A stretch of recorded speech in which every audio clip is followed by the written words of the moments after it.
ಆಚಿ ಮಸಾಲ. ಎಂತ ಅಡಿಗೆಯ ರುಚಿಯಾಗೋ ರಹಸ್ಯವು 20 ರೂಪಾಯಿ.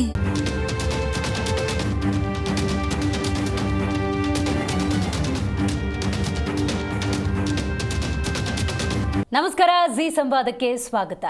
ಮುಂಗಾರು ಅಧಿವೇಶನ ಆರಂಭ ಆಗ್ತಾ ಇದೆ. ಆಡಳಿತ ಪಕ್ಷ ಕಾಂಗ್ರೆಸ್ ಅನ್ನು ಕಟ್ಟಿ ಹಾಕೋದಕ್ಕೆ ಬಿಜೆಪಿ ಹಾಗೂ ಜೆಡಿಎಸ್ ತನ್ನದೇ ಆದಂತಹ ಅಸ್ತ್ರಗಳನ್ನು ಸಿದ್ಧಪಡಿಸ್ಕೊಂಡಿದೆ. ಬರ ಇರ್ಬೋದು, ಬಿಡದಿ ಟೌನ್ಶಿಪ್ ಇರಬಹುದು, ಅದರ ಜೊತೆಗೆ ಕಾವೇರಿ ಹೋರಾಟ ಇರ್ಬೋದು, ಖಾತೆ ಹಂಚಿಕೆ ಇರ್ಬೋದು, ಎಲ್ಲ ಪ್ರಮುಖ ವಿಚಾರಗಳನ್ನು ಇಟ್ಕೊಂಡು ಆಡಳಿತ ಪಕ್ಷವನ್ನು ಹೇಗೆ ಕಟ್ಟಿ ಹಾಕಬೇಕು ಎಲ್ಲ ರೀತಿಯ ತಂತ್ರವನ್ನು ಹೆಣೆದಿದ್ರೆ, ಇತ್ತ ಕಡೆ ಡಿ.ಕೆ. ಶಿವಕುಮಾರ್ ಅವರು ಕರ್ನಾಟಕದ ಘನತೆವೆತ್ತ ಮುಖ್ಯಮಂತ್ರಿ, ಆ ಅಸ್ತ್ರಕ್ಕೆ ತಿರು ಅಸ್ತ್ರ ಅಥವಾ ತಂತ್ರಕ್ಕೆ ಮರುತಂತ್ರವನ್ನು ಹಾಕುವಂಥ ನಿಟ್ಟಿನಲ್ಲಿ ತಮ್ಮದೇ ಆದಂಥ ತಯಾರಿಯನ್ನು ಮಾಡಿಕೊಂಡಿದ್ದಾರೆ. ಆದರೆ ನಮ್ಮ ಬೇಡಿಕೆ ಇಷ್ಟೇ, ನೀವು ಕಲಾಪದಲ್ಲಿ ಅಥವಾ ಸದನದಲ್ಲಿ ಅಧಿವೇಶನದಲ್ಲಿ ವಾಗ್ವಾದಗಳನ್ನು ಮಾಡಿಕೊಳ್ಳಿ, ವಾದ ಪ್ರತಿವಾದವನ್ನು ಮಾಡಿಕೊಳ್ಳಿ, ಆದರೆ ಜನರ ಹಿತವನ್ನು ಕಾಯುವಂಥ ದೃಷ್ಟಿಯಲ್ಲಿ ಆಡಳಿತ ಮತ್ತು ವಿಪಕ್ಷಗಳು ಅಂಕಿಅಂಶಗಳನ್ನು ಇಟ್ಕೊಂಡು ಮಾತಾಡಲಿ ಅನ್ನೋದೇ ನಮ್ಮ ಬೇಡಿಕೆಯಾಗಿದೆ. ಹಾಗಾಗಿ ಅಧಿವೇಶನ ಹೇಗಾಗುತ್ತೆ, ಅಧಿವೇಶನದಲ್ಲಿ ಯಾವೆಲ್ಲ ಪ್ರಮುಖ ವಿಚಾರಗಳನ್ನು ಚರ್ಚೆ ಮಾಡ್ತಾರೆ, ಆಡಳಿತ ಮತ್ತು ವಿಪಕ್ಷದ ನಡುವೆ ಅಡ್ಜಸ್ಟ್ಮೆಂಟ್ ಅನ್ನುವಂಥ ಟೀಕೆ ಟಿಪ್ಪಣಿಗಳಿದೆ, ಅದೇ ರೀತಿ ಇರುತ್ತಾ ಅಥವಾ ಸರಿಯಾದಂಥ ಉತ್ತರವನ್ನು ಕೊಡ್ತಾರೆ, ಇದೆಲ್ಲವನ್ನು ಡೀಟೇಲ್ ಆಗಿ ಚರ್ಚೆ ಮಾಡ್ತಾ ಹೋಗೋಣ. ನಾನು ದಿವ್ಯಶ್ರೀ.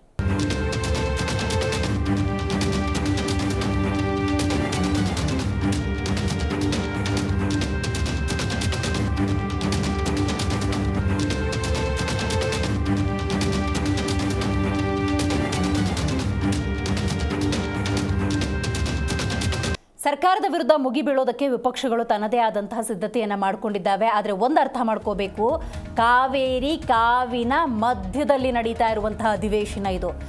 ನೀವದೆಷ್ಟೋ ಬಾರಿ ಕಾವೇರಿ ಹೋರಾಟಗಳನ್ನು ನೋಡಿ ಗಮನಿಸಿ, ಕಾವೇರಿ ಹೋರಾಟ ಕರ್ನಾಟಕದ ಹೋರಾಟ ಆಗಿರುತ್ತೆ. ಆ ಕಾವೇರಿ ನೀರಿಗೆ ಸಂಬಂಧಪಟ್ಟಂತೆ ಹೋರಾಟದ ತೀವ್ರತೆ, ಆಕ್ರೋಶ ಅನ್ನೋದು ಪ್ರತಿ ಬಾರಿ ಕೂಡ ಹೆಚ್ಚಾಗಿರುತ್ತೆ. ಸ್ವತಃ ಕಾಂಗ್ರೆಸ್ ಅದನ್ನು ಒಪ್ಕೊಳ್ಳುತ್ತೆ. ನಮಗೆ ನೀರಿಲ್ಲ ಅಂದರೆ ತಮಿಳುನಾಡಿಗೆ ಹೆಂಗೆ ಕೊಡೋದು ಅಂತ ಕಾಂಗ್ರೆಸ್ನವರೇ ಹಲವು ಬಾರಿ ಹೇಳಿದ್ದಾರೆ. ಬಟ್ ಆ ಪ್ರಮುಖ ವಿಚಾರವನ್ನು ಇಟ್ಕೊಂಡು ವಿಪಕ್ಷಗಳು ದಾಳಿಯನ್ನು ನಡೆಸ್ತವೆ. ನೋಡಿ, ಖಾತೆ ಹಂಚಿಕೆ ಬಗ್ಗೆ ಡೆಫಿನೆಟ್ಲಿ ಮಾತಾಡ್ತಾರೆ ಪ್ರತಿಪಕ್ಷದವರು. ಅಷ್ಟರಲ್ಲೇ ಒಂದು ಡಿಫೆನ್ಸ್ ಮಾಡ್ಕೊಂಡ್ಬಿಟ್ರು. ಖಾತೆ ಹಂಚಿಕೆ ಅಧಿಕೃತವಾಗಿ ಪ್ರಕಟಣೆ ಆಯಿತು. ಇನ್ನು ಕಾವೇರಿ ವಿವಾದ, ಅಯ್ಯೋ CWRC CWMA ಈ ಥರದ ಆದೇಶ ಕೊಟ್ಟಾಗ ಅದನ್ನೂ ಕೂಡ ಸಂವಿಧಾನಬದ್ಧವಾಗಿ ಪಾಲನೆ ಮಾಡಬೇಕು ಅನ್ನುವಂಥ ಡಿಫೆನ್ಸ್ ಇರಬಹುದು, ಇಲ್ಲದೇನೂ ಇರ್ಬೋದು. ಅದಕ್ಕೆ ಯಾವ ರೀತಿ ಕಾಂಗ್ರೆಸ್ ಉತ್ತರ ಕೊಡುತ್ತೆ ಕಾದು ನೋಡಬೇಕು. ಬಿಡದಿ ಟೌನ್ಶಿಪ್ಗೆ ಸಂಬಂಧಪಟ್ಟಂತೆ JDS ಅಂತೂ ಇದನ್ನು ಗಂಭೀರವಾಗಿ ಪರಿಗಣಿಸಿದೆ, ರೈತರ ಪರ ಅಂತ ಹೇಳ್ತಿದ್ದಾರೆ, ಪಾದಯಾತ್ರೆಯನ್ನು ಕೂಡ ಮಾಡಿದ್ರು. ಇಂತಹ ಸಂದರ್ಭದಲ್ಲಿ ಅದಕ್ಕೆ ಆಡಳಿತ ಪಕ್ಷದ ಉತ್ತರ ಏನಿರುತ್ತೆ ಕಾದು ನೋಡಬೇಕು. ಬರ ಸದ್ಯದ ಸಮಸ್ಯೆ ಆಗಿದೆ. ಅತಿವೃಷ್ಟಿ ಅನಾವೃಷ್ಟಿ ಕರ್ನಾಟಕದಲ್ಲಿ ಅಲ್ಲೋಲ ಕಲ್ಲೋಲ ಅನ್ನುವಂಥ ಸನ್ನಿವೇಶದಲ್ಲಿ ಇದಕ್ಕೆ ಸರ್ಕಾರ ಯಾವ ರೀತಿ ಜವಾಬ್ದಾರಿಯುತವಾಗಿ ನಡೆದುಕೊಳ್ಳುತ್ತೆ ಅನ್ನೋದನ್ನು ಅಧಿವೇಶನದಲ್ಲಿ ಉತ್ತರ ಕೊಡಬೇಕಾಗತ್ತೆ. ರೈಟ್, ಈ ಬಗ್ಗೆ ಮಾತಾಡಲಿಕ್ಕೆ ಮೊದಲನೇದಾಗಿ ನಮ್ಮ ಕಾರ್ಯಕ್ರಮದಲ್ಲಿ JDS ವಕ್ತಾರರು ನಾಗೇಂದ್ರ ಬಾಬು ಪ್ರಸಾದ್ ಅವರಿದ್ದಾರೆ, ನಮಸ್ಕಾರ. BJP ವಕ್ತಾರರು ಆತ್ಮಾನಂದ್ ಅವರಿದ್ದಾರೆ, ನಮಸ್ಕಾರ. ಕಾಂಗ್ರೆಸ್ ವಕ್ತಾರರು ಕುಮಾರ್ ಅವರಿದ್ದಾರೆ, ನಮಸ್ಕಾರ. ಇದರ ಜೊತೆಗೆ ನಮ್ಮ AP ವಕ್ತಾರರು ರವೀಶ್ ದಾಸಪ್ಪ ಅವರಿದ್ದಾರೆ, ನಮಸ್ಕಾರ. ನಾಗೇಂದ್ರ ಬಾಬು ಅವರೇ, ನೀವು ಹೇಳಬೇಕು, ನೀವು ಅಧಿವೇಶನದಲ್ಲಿ ಆಡಳಿತ ಪಕ್ಷವನ್ನು ಕಟ್ಟು ಹಾಕೋದಕ್ಕೆ ಅಥವಾ ಸರಿದಾರಿಗೆ ತರೋದಕ್ಕೆ, ಜನಹಿತವನ್ನು ಕಾಪಾಡೋದಕ್ಕೆ ಹೆಂಗೆ ಸಿದ್ಧತೆಗಳನ್ನು ಮಾಡ್ಕೊಂಡಿದ್ದೀರಿ? ನೋಡಿ, ಕಳೆದ ಬಾರಿ ಸಾರ್ವತ್ರಿಕ ಚುನಾವಣೆಯಲ್ಲಿ ಕಾಂಗ್ರೆಸ್ ಮುಖಂಡರುಗಳು ಅನೇಕ ವಿಚಾರಗಳನ್ನು, ಒಂದು PCM ಆಗಿರ್ಬೋದು, ಮಗದೊಂದು ಹಗರಣಗಳು ನಡೀತಾ ಇದೆ, ಪರ್ಸೆಂಟೇಜು, ಅನೇಕ ವಿಚಾರಗಳನ್ನ ಮುಂದೆ ಇಟ್ಕೊಂಡು ಯಾವೊಂದು ಉಚಿತಗಳ ಹೆಸರಲ್ಲಿ ರಾಜ್ಯ ಸರ್ಕಾರದಲ್ಲಿ ಒಂದು ಭರವಸೆಗಳನ್ನು ಕೊಟ್ಟರು. ಜನಗಳು ಕೂಡ ಎಲ್ಲ ನಂಬ್ಕೊಂಡ್ರು, ಹೌದು ಈ ರೀತಿ ಆದರೆ ಪರವಾಗಿಲ್ಲ. ಮತ್ತು ಇನ್ನೊಂದೇನು ಅಂತಂದರೆ, ಯಾವುದೇ ಕಾರಣಕ್ಕೂ ಈ ಸಮ್ಮಿಶ್ರ ಸರ್ಕಾರಗಳ ವಿಚಾರದಲ್ಲೂ ಕೂಡ ಯೋಚನೆ ಮಾಡಿ ಒಂದು ಉತ್ತಮ ಅಂತ 5 ವರ್ಷಗಳ ಕಾಲ ಇರ್ತಕ್ಕಂಥ ಒಂದು ಸರ್ಕಾರವನ್ನು ಕೊಡಬೇಕು ಅಂತೇಳಿ ಪೂರ್ಣ ಬಹುಮತದಿಂದ ಕಾಂಗ್ರೆಸ್ ಸರ್ಕಾರಕ್ಕೆ ಕೊಟ್ಟರು. ಇವರು ಏನು ಮಾಡಿದ್ರು, ಹಳಬರು ಹೊಸಬರು ವಲಸಿಗರು ಅಂತಕ್ಕಂಥದ್ದು ಮೊದಲನೇದು. ಎರಡನೇದು, 2.5 ವರ್ಷ ನನಗೆ, 2.5 ವರ್ಷ ಇವರಿಗೆ ಅಂತಕ್ಕಂಥದ್ದು ಅನೇಕ ಸಂದರ್ಭಗಳಲ್ಲಿ ರಾಜ್ಯದ ಅಭಿವೃದ್ಧಿ ವಿಷಯಕ್ಕಿಂತನೂ ಹಗರಣಗಳನ್ನ ಶುರು ಮಾಡಿರ್ತಕ್ಕಂಥದ್ದು ನಾವು ಕಣ್ಣಾರೆ ನೋಡಿದ್ವಿ. ಒಂದಿಷ್ಟು ದಿನ ಮೂಡ ನಡೆಸಿದ್ರು, ಒಂದಿಷ್ಟು ದಿನ ನಮ್ಮ ಇದ್ರದ್ದು ವಾಲ್ಮೀಕಿ ನಡೆಸಿದ್ರು, ಒಂದಿಷ್ಟು ದಿನ ಒಂದು 5,000 ಕೋಟಿದು ಇದು ಮಾಡಿದ್ರು. ಈ ರೀತಿ ಒನ್ ಬೈ ಒನ್ ಮಾಡ್ತಾನೆ ಬಂದರು. ಅದು ಮಾಡ್ತಾ ಕಾಲಹರಣ ಮಾಡಿದ್ರು. ಮತ್ತು 1 ವರ್ಷ ಏನಾಯಿತು, ಅಧಿಕಾರ ನನಗೆ ಕೊಡಬೇಕು ಅಂತಕ್ಕಂಥ ವಿಚಾರದಲ್ಲಿ ಅಭಿವೃದ್ಧಿ ಕುಂಠಿತ ಆಗಿದ್ದಂತೂ ಸ್ಪಷ್ಟವಾಗಿ ಎದುರುಗಡೆ ಕಾಣುತ್ತೆ. ಕಳೆದ 3 ವರ್ಷಗಳು ಆ ರೀತಿ ಆದರೂ ಕೂಡ ಇವಾಗೇನು ಡಿ.ಕೆ. ಶಿವಕುಮಾರ್ ಅವರು ಬಂದ ನಂತರ ಎಲ್ಲರೂ ಹೇಳಿದ್ರು ಅಧಿಕಾರವನ್ನು ಕೊಡೋದೇ ಇಲ್ಲ, ಹಾಗೆ ಹೀಗೆ ಅಂತ ಏನೇನೋ ಮಾತಾಡಿದ್ರೆ ಸಲೀಸಾಗಿ ಕೊಟ್ಬಿಟ್ಟಿದ್ದಾರೆ ಅಧಿಕಾರವನ್ನು ಅಂತೇಳಿ. ತಗೊಂಡ ನಂತರ ಸರಿಸುಮಾರು 60 ದಿನಗಳ ಕಾಲ 62 ದಿನಗಳ ಕಾಲ ಯಾವುದೇ ಒಂದು ಈ ರಾಜ್ಯದಲ್ಲಿ ಒಂದು ಮಂತ್ರಿಮಂಡಲ ವಿಸ್ತರಣೆ ಮಾಡಲಿಲ್ಲ. ಯಾವಾಗ ಪ್ರಮಾಣ ವಚನೆ ಮಾಡಿಸ ಅಲ್ಲೂ ಕೂಡ, ಯಾಕೆಂದರೆ ಸಮಸ್ಯೆ ಹೀಗಿತ್ತು, ಅಲ್ಲೂ ಕೂಡ ವಲಸಿಗರು ಹೊಸಬರು ಪ್ರಯೋಗ ಮಾಡ್ತೀವಿ ಅನೇಕ ವಿಚಾರಗಳನ್ನ ಹೇಳ್ಕೊಂಡು ಮತ್ತೆ ಕಾಲಹರಣ ಮಾಡಿದ್ರು. ಅದನ್ನ ಕಾಲಹರಣ ಮಾಡಿದಂಥ ಸಂದರ್ಭದಲ್ಲಿ ರಾಜ್ಯದಲ್ಲಿ ಕೆಲವು ಜ್ವಲಂತ ಸಮಸ್ಯೆಗಳು ಉದ್ಭವ ಆದಂಥ ಸಂದರ್ಭದಲ್ಲಿ ಆ ಒಂದು ಸಚಿವ ಸಂಪುಟ ರಚನೆ ಮಾಡೋದಕ್ಕೆ 60 ದಿನಗಳ ನಂತರ ಏನು ಸಚಿವ ಸಂಪುಟ ಪ್ರಮಾಣ ವಚನೆ ಆಯಿತು, ಅದಾದ ನಂತರ ಮತ್ತೆ 10 ದಿನಗಳಾಯಿತು. ಇವತ್ತಿನವರೆಗೂ ಕೂಡ ಯಾರಿಗೂ ಕೂಡ ಖಾತೆ ಹಂಚಿಕೆ ವಿಚಾರ ಆಗಲಿಲ್ಲ. 60 ಪ್ಲಸ್ 1 10 70 ದಿನಗಳು ಕಾಲಹರಣ ಮಾಡೋದು. ಯಾಕೆ ವಿಚಾರ ಹೇಳ್ತಾ ಇದ್ದೀನಿ ಅಂತಂದರೆ, ಕಳೆದ ಬಾರಿ ಸನ್ಮಾನ್ಯ ಉಪಮುಖ್ಯಮಂತ್ರಿಗಳಂತ ಡಿ ಕೆ ಶಿವಕುಮಾರ್ ಅವರು 2-3 ಖಾತೆಗಳು ಕೇವಲ ತಗೊಂಡಿದ್ದವರು. ಬೆಂಗಳೂರು ಅಭಿವೃದ್ಧಿ ವಿಷಯದಲ್ಲಿ ಯಾವ ಮಟ್ಟಿಗೆ ಕಡೆಗಣಿಸಿದ್ರು ಅಂತಂದರೆ, ಖಾತೆ ಕೈಯಲ್ಲಿ ಇಟ್ಕೊಂಡ್ರು ಕೂಡ ಒಂದು ಸಣ್ಣ ವಿಷಯ ಕೂಡ ಬೆಂಗಳೂರಲ್ಲಿ ಅಭಿವೃದ್ಧಿ ಆಗಲಿಲ್ಲ ಅಂತಕ್ಕಂಥ ಸ್ಪಷ್ಟ. ಇವತ್ತು ಇಷ್ಟು ಖಾತೆಗಳನ್ನ ಇಟ್ಕೊಂಡ್ಬಿಟ್ಟು ನಾನು ಮಾಡ್ತೀನಿ, ನನಗೆ ಗೊತ್ತಿದೆ, ನಾವು ಇದನ್ನು ಮಾಡ್ತಾ ಇದ್ದೀವಿ, ಕೆಲವು ಘೋಷಣೆಗಳು ಕೂಡ ಆಗೋಯ್ತು, ಅದರಲ್ಲಿ ಕೆಲವು ಘೋಷಣೆಗಳು ಕೂಡ ಆಗೋಯ್ತು ಅವರೇ ಇಂಡಿವಿಜುವಲ್ ಆಗಿ. ಎಲ್ಲ ಒಂದು ಒಳ್ಳೆ ಅಭಿವೃದ್ಧಿ ಆಗ್ಬೋದು ಅನ್ನುವಂಥ ಸಂದರ್ಭದಲ್ಲಿ ಕೇವಲ ಅಧಿಕಾರಕ್ಕಾಗಿ ನನಗೆ ಆ ಖಾತೆ ಬೇಕು ಈ ಖಾತೆ ಬೇಕು ಅಂತಕ್ಕಂಥದ್ರಲ್ಲಿ ಕಾಲಹರಣ ಮಾಡಿರ್ತಕ್ಕಂಥದ್ದು ಒಂದು. ಎರಡನೇದು, ನಾಳೆಯಿಂದ ಇವ್ರಿಗೆ ಏನು ಇವತ್ತು ತಾರಾತುರಿಗಳು ಏನು ಮಾಡಿದ್ರು ಅಂತಂದರೆ, ಮೊದಲನೇ ಬಾರಿ ಯಾರೊಂದು ಸಚಿವರುಗಳನ್ನು ಮಾಡಿದ್ರು, ಒಲ್ಲದ ಖಾತೆಗಳನ್ನು ಕೊಟ್ಬಿಟ್ರು. ಒಂದು ಸಣ್ಣ ಒಲ್ಲದ ಖಾತೆ ಅಂತಕ್ಕಂಥದಕ್ಕೆ 2 ನಾನು ಉದಾಹರಣೆ ಕೊಡ್ತೀನಿ. ಮೊದಲನೇದಕ್ಕೆ ಕಾವೇರಿ ವಿಚಾರ. ತಾವಾಗಲೇ ಹೇಳ್ತಾ ಇದ್ರಿ, ನಾಳೆ ಏನು ವಿಧಾನಮಂಡಲದ ಮುಂಗಾರು ಕಲಾಪ ಆರಂಭ ಆಗುತ್ತೆ, ಕಲಾಪದಲ್ಲಿ ಯಾವ ರೀತಿ ಇವರು ಉತ್ತರಗಳು ಕೊಡ್ತಾ ಇರುತ್ತೆ. ಕೇವಲ ಅಧಿಕಾರಿಗಳ ಮೇಲೆ ನೀವು ಡಿಪೆಂಡ್ ಆಗೋದಾದ್ರೆ, ಕಾವೇರಿ ಜಲ ವಿವಾದ ಈ ಸತಿ ಏನಾದರೂ ಉಲ್ಬಣ ಆಗಿದ್ರೆ ಅದು ಅಧಿಕಾರಿಗಳಿಂದನೇ ಅಂತಕ್ಕಂಥದ್ದು ಯಾವುದೇ ಕಾರಣಕ್ಕೂ ಕರ್ನಾಟಕ ಪರವಾಗಿ ಇವರು ವಾದ ಮಾಡಿಲ್ಲ. ನೋಡಿ, ಕಳೆದ 10 ವರ್ಷಗಳಲ್ಲಿ 1770 TMC ಒಂದು ವರ್ಷಕ್ಕೆ 177 TMC ಅಂದರೆ 10 ವರ್ಷಕ್ಕೆ 1770. 2690 TMC ಹೆಚ್ಚು ಕಡಿಮೆ 1000 TMC ಎಕ್ಸ್ಟ್ರಾನೇ ಹರಿಸಿದ್ದೀವಿ. ಮಳೆಗಾಲ 93 ವರ್ಷದಲ್ಲಿ ಫಸ್ಟ್ ಟೈಮ್ ಹೋದ ವರ್ಷ ತುಂಬಿತ್ತು, ಈ ಸತಿ ತುಂಬಿಲ್ಲ. ಅದಕ್ಕಿಂತ ಹಿಂದೆ ಸರಿಸುಮಾರು 469 TMC ನೀರನ್ನ ಎಕ್ಸಸ್ ಆಗಿರ್ತಕ್ಕಂಥ ಹರಿಸಿದ್ವಿ. ಆದರೆ ಇಂಥ ಒಂದು ಸಂದರ್ಭದಲ್ಲಿ ಅಧಿಕಾರಿಗಳು ಇಂಥ ಒಂದು ವಿಚಾರವನ್ನ ಪ್ರಬಲವಾಗಿ ಇಟ್ಕೊಂಡು ವಾದ ಮಾಡಿ ಸರ್ಕಾರದ ಪರವಾಗಿ ಮಾಹಿತಿಗಳು ಕೊಡೋದ್ರಲ್ಲಿ ಸಂಪೂರ್ಣ ವಿಫಲ ಆಗೋದ್ರು. ಈಗ ಇಂಪಾರ್ಟೆಂಟ್ ಹೇಳ್ತಾ ಇದ್ರಿ, ಮೇನ್ ವಿಷಯಕ್ಕೆ ಇಲ್ಲಿಗೆ ಬಂದೆ ನಾನು. ನಾಳೆ ನೀವು ಪ್ರಯೋಗ ಮಾಡಿರ್ತಕ್ಕಂಥ ಏನು ಒಂದು ಹೊಸ ಸಚಿವರುಗಳನ್ನ ಆಯ್ಕೆ ಮಾಡ್ಕೊಂಡಿದ್ದೀರಾ, ಇವರುಗಳಿಗೆ ಯಾವುದೇ ಕಾರಣಕ್ಕೂ ಖಾತೆಗಳ ಬಗ್ಗೆ ಅರಿವಿಲ್ಲ. ನಾಳೆ ಕಲಾಪದಲ್ಲಿ ಅಧಿಕಾರಿಗಳ ಮೇಲೆ ಏನಾದರೂ ಡಿಪೆಂಡ್ ಆಗೋದಂದ್ರೆ, ನಮ್ಮ ಕಣ್ಣು ಮುಂದೆ ಒಂದು ಬಿಡದಿ ಆಗಿರ್ಬೋದು, ಅಥವಾ ಕಾವೇರಿ ಆಗಿರ್ಬೋದು, ಬರ ಆಗಿರ್ಬೋದು, ನೆರೆ ಆಗಿರ್ಬೋದು, ಗುಳೆ ಹೋಗ್ತಾ ಇರ್ತಕ್ಕಂಥದ್ದು ಆಗಿರ್ಬೋದು, ಎಲ್ಲದಕ್ಕಿಂತ ಮುಖ್ಯವಾಗಿ ಪೆನ್ಷನ್ ಬರ್ತಾ ಇಲ್ಲ ಅಂತಕ್ಕಂಥದ್ದು ಜ್ವಲಂತ ಸಮಸ್ಯೆಗಳ ಬಗ್ಗೆ ಇವರು ಯಾವ ರೀತಿ. ಮತ್ತೆ ಇನ್ನೊಂದು ಮೇಡಮ್ ಇಂಪಾರ್ಟೆಂಟ್, ಲಾಸ್ಟ್ ಲೈನು, ಕಳಂಕಿತ ಸಚಿವರುಗಳನ್ನು ತಗೊಂಡಿದ್ದಾರೆ ಅಂತಕ್ಕಂಥದ್ದು ಗಂಭೀರವಾದ ಆಗುತ್ತೆ. ಪ್ರಮುಖವಾಗಿ ಆಡಳಿತ ಪಕ್ಷವನ್ನು ಕಟ್ಟಾಕೋದಕ್ಕೆ ಹೆಂಗೆಲ್ಲ ಸಿದ್ಧತೆ ಮಾಡ್ಕೊಂಡಿದ್ದೀರಿ. ಖಾತೆ ಅಂದಾಗ ಖಾತೆ ಹಂಚಿಕೆ ಮಾಡ್ಬಿಟ್ಟಿದ್ದಾರೆ. ಅಯ್ಯೋ ಖಾತೆ ಮಾಡಿಲ್ಲ, ಯಾರ್ಯಾರಿಗೆ ಯಾವ ಜವಾಬ್ದಾರಿ ಕೊಟ್ಟಿಲ್ಲ ಅಂದ್ರೆ ಅದಕ್ಕೂ ಉತ್ತರ ಸಿದ್ಧ ಇದೆ. ಬರ ಅಂದಾಗ ಅಧ್ಯಯನಕ್ಕೆ ಎಲ್ಲ ಸಚಿವರು ಈಗಾಗಲೇ ಕಳಿಸ್ಬಿಟ್ಟಿದ್ದಾರೆ. ಬಿಡದಿ ಟೌನ್ಶಿಪ್ ಅಂದರೆ ಸ್ವತಃ ಡಿ ಕೆ ಶಿವಕುಮಾರ್ ಅವರೇ ಹೇಳಿದ್ದಾರೆ, ಯಾರು ಜಾಗ ಕೊಡ್ತಾರೆ ಅವ್ರದ್ದು ಮಾತ್ರ ತಗೋತೀವಿ ಅಂತ ಹೇಳಿ. ಇನ್ನು ಕಾವೇರಿ ವಿವಾದ ಅಂದಾಗ CWRC CWMA ಆದೇಶ ಏನಿದೆ ಅದನ್ನು ಸಂವಿಧಾನಬದ್ಧವಾಗಿ ಪಾಲನೆ ಮಾಡಬೇಕು ಅನ್ನೋ ಉತ್ತರ ಕೊಟ್ಟರೆ ನೀವು ಯಾವುದನ್ನು ಇಟ್ಕೊಂಡು ಅಧಿವೇಶನದಲ್ಲಿ ಮಾತಾಡ್ತೀರಿ? ಡಿ ಕೆ ಶಿವಕುಮಾರ್ ಅವ್ರಿಗೆ ತರಾತುರಿಯಲ್ಲಿ ಈಗ ಅಧಿವೇಶನ ಬಂದಿದೆ ಅಂತೇಳಿ ದೆಹಲಿಗೆ 4-5 ಬಾರಿ ಪಟ್ಟಿ ಹಿಡ್ಕೊಂಡು ಹೋಗಿ ಯಾರನ್ನ ಮಂತ್ರಿ ಮಾಡಬೇಕು, ಯಾವ ಖಾತೆ ಕೊಡಬೇಕು ಅನ್ನೋದಕ್ಕೆ ಸಾಹಸ ಪಟ್ಟಂತ ಡಿ ಕೆ ಶಿವಕುಮಾರ್ ಅವರು ಸಿದ್ದರಾಮಯ್ಯನವರ ಆಡಳಿತದಲ್ಲಿ ಏನು ನಾವು 3 ವರ್ಷ ಈ ರಾಜ್ಯವನ್ನ ಅಧೋಗತಿಗಿಟ್ರು, ಇದು ಕಂಟಿನ್ಯೂ ಆಗುತ್ತೆ ಅನ್ನೋದನ್ನ ಖಾತ್ರಿ ಮಾಡಿದ್ದಾರೆ. ಯಾಕೆಂದ್ರೆ ಯಾವುದೇ ಖಾತೆಯ ಕೊಟ್ಟಂತ 10 ಜನ ಸಚಿವರಲ್ಲಿ ಯಾರು ಕೂಡ ಸರಿಯಾದಂತ ಜವಾಬ್ದಾರಿಯನ್ನ ನಿರ್ವಹಿಸಲಿಲ್ಲ. ಇವತ್ತು ಇಂಥ ಸಮಸ್ಯೆ ಕಾವೇರಿ ವಿಷಯ ಬಂದಾಗ ನೀರಾವರಿ ಖಾತೆಯನ್ನ ಕೊಟ್ಟಿದ್ದಂತ ರಾಮಲಿಂಗಾರೆಡ್ಡಿ ಅವರು ಎಲ್ಲೋದ್ರು ಒಂದೇ ಒಂದು ಸ್ಟೇಟ್ಮೆಂಟ್ ಇಲ್ಲ, ಹೋರಾಟಗಾರರ ಜೊತೆ ಆಗಲಿ ಸರ್ಕಾರದ ಜೊತೆ ಆಗಲಿ ನಾನು ಇದೀನಿ ಅನ್ನುವಂಥ ಹೇಳಿಕೆ ಅವ್ರ ಬಾಯಿಂದ ಬರಲೇ ಇಲ್ಲ. ಜನಕ್ಕೆ ಹೋರಾಟ ನಡೀತಾ ಇದ್ರು ಕೂಡ ಅಸಮಾಧಾನ ಇತ್ತು ಅನ್ನೋದು ಮುಗಿಲೆದ್ದಿತ್ತು. ಹೌದು, ಆದ್ರೆ ಒಂದು ಜವಾಬ್ದಾರಿಯುತವಾಗಿ ಸಂತೈಸಿ ಹೋಗಿ CM ಹೋಗಿ ಡಿ ಕೆ ಶಿವಕುಮಾರ್ ಅವ್ರಿಗೆ ಮಾತಾಡಿದ್ಮೇಲೆ ಅದನ್ನ ನಿರ್ವಹಣೆ ಮಾಡ್ಬೋದಾಗಿತ್ತಲ್ಲ. ಈ ಸರ್ಕಾರದ ಜವಾಬ್ದಾರಿ ಅದು, ನಿರ್ವಹಣೆ ನಿರ್ವಹಣೆ ಮಾಡ್ಬೇಕಾಗಿತ್ತು. ಅದನ್ನ ಜನಕ್ಕೆ ಹೋರಾಟಗಾರರಿಗೆ ಏನ್ ಹೇಳ್ಬೇಕು, ಈ ರಾಜ್ಯದ ಹಿತವನ್ನ ಕಾಪಾಡಬೇಕಾಗಿತ್ತು. ರಾಮಲಿಂಗಾರೆಡ್ಡಿ ಅವರು ಅಸಮಾಧಾನ ಇದೆ, ನನ್ಗೆ ಒಲ್ಲದ ಖಾತೆ ಕೊಟ್ಟಿದ್ದಾರೆ ಅಂತ ಕುತ್ಕೊಂಡಿದ್ದೇ ಅಪರಾಧ. ಹಾಗಾಗಿ ಇವತ್ತು ಅವ್ರಿಗೆ ಕೊಟ್ಟಿದ್ದಾರಲ್ಲ, ಅದನ್ನೇ ಏನು ಅಸಮಾಧಾನ ಇದಕ್ಕೆ ಹೇಳಕ್ಕೂ ಕೂಡ ಅವಕಾಶ ಇಲ್ಲ ಎಷ್ಟೋ ಜನಕ್ಕೆ ಈ ಮಂತ್ರಿಮಂಡಲದಲ್ಲಿ. ನಾಳೆ ಅಧಿವೇಶನ, ಇವತ್ತು ಲಿಸ್ಟ್ ಬಿಡುಗಡೆ ಆಗಿದೆ, ಅದನ್ನ ವ್ಯಕ್ತಪಡಿಸ್ಕೊಳಕ್ಕೆ ಅವ್ರು ಸೂಟು ಬೂಟು ಹೊಲ್ಸ್ಕೊಂಡು ನಾಳೆ ಮಂತ್ರಿ ಹೌದು ಖಂಡಿತ ಡಿಫೆನ್ಸ್ ಪ್ಲೇನೆ ಅದನ್ನ ಮಾಡಿದಾರಲ್ಲ, ಅದು ಸದನದಲ್ಲಿ ಎಲ್ಲಿ ಬುಗಿ ಹೇಳುತ್ತೋ ವಿರೋಧ ಪಕ್ಷಗಳಿಗೆ ಆನ್ಸರ್ ಕೊಡದೆ ಹೋಗುವಂತ ಈ ನೂತನ ಸಚಿವರಿಗೆ ಜನ ತಕ್ಕವಾದಂತ ಪಾಠವನ್ನ ಕಲಿಸ್ತಾರೆ. ಅಂದ್ರೆ ನಿಮ್ ಪ್ರಶ್ನೆನೂ ಕೇಳ್ಕೊಳ್ಳಲ್ಲ, ಅವ್ರವ್ರ ಕಚ್ಚಾಟದಲ್ಲೇ ಇರ್ಬೇಕಾಗುತ್ತೆ. ಇವತ್ತು ನೋಡಿ ನಾಗೇಂದ್ರ ಅವ್ರಿಗೆ ಬಂದಿರೋ ಪರಿಸ್ಥಿತಿ, ಸಂವಿಧಾನದ ಆಶಯದ ಮೇಲೆ ಒಬ್ಬ ST ಸಮುದಾಯದ ನಾಯಕನಿಗೆ ಇವತ್ತು 180 ಕೋಟಿ ಹಗರಣ ಮಾಡಿ ಅದನ್ನ ಸದನದಲ್ಲೇ ಒಪ್ಕೊಂಡ್ರು. ಅದು 87 ಕೋಟಿ ಅಷ್ಟೇ, 187 ಅಲ್ಲ ಅಂತ ಸ್ವತಃ ಮುಖ್ಯಮಂತ್ರಿಗಳೇ ಹೇಳಿದ್ರು ಕೂಡ ಅದೇ ಸಂವಿಧಾನದ ಅಡಿಯಲ್ಲಿ ಪ್ರಮಾಣ ವಚನ ತಗೊಂಡವರು ಈಗ ಆತನಿಗೆ ಏನು ಇನ್ನ FIR ಇದೆ, ಕೇಸ್ ನಡೀತಾ ಇದೆ, ಇಷ್ಟೆಲ್ಲ ಇದ್ರೂ ಕೂಡ ಖಾತೆಯನ್ನ ಕೊಡಲಾಗಿದೆ. ಇದನ್ನ ಹೋರಾಟ ಮಾಡಿ ಆ ಜನಕ್ಕೆ ಮತ್ತೆ ಸಂವಿಧಾನಕ್ಕೆ ನ್ಯಾಯ ಒದಗಿಸುವಂತ ಕೆಲಸವನ್ನ ನಾವು ಮಾಡೇ ಮಾಡ್ತೀವಿ. ಒಂದ್ ನಿಮಿಷ ಮೇಡಮ್. ಹಾಗಾಗಿ ಈ ಎಲ್ಲ ಸಮಸ್ಯೆ, ಬಿಡದಿ ಸಮಸ್ಯೆ, ಇವತ್ತು ಮುಖ್ಯಮಂತ್ರಿಗಳು ಲೈವ್ ಬಂದು ಇವತ್ತು ಮಾತಾಡ್ತಾ ಇದ್ದಾರೆ, ಯಾರು ಕೊಡ್ತೀರೋ ಅವ್ರು ಕೊಡಿ, ಇಲ್ದೇ ಇಟ್ಕೊಳ್ಳಿ ಅಂತ. ಇದು ಮುಖ್ಯಮಂತ್ರಿ ಹೇಳುವಂತ ಮಾತಾ ಇದು.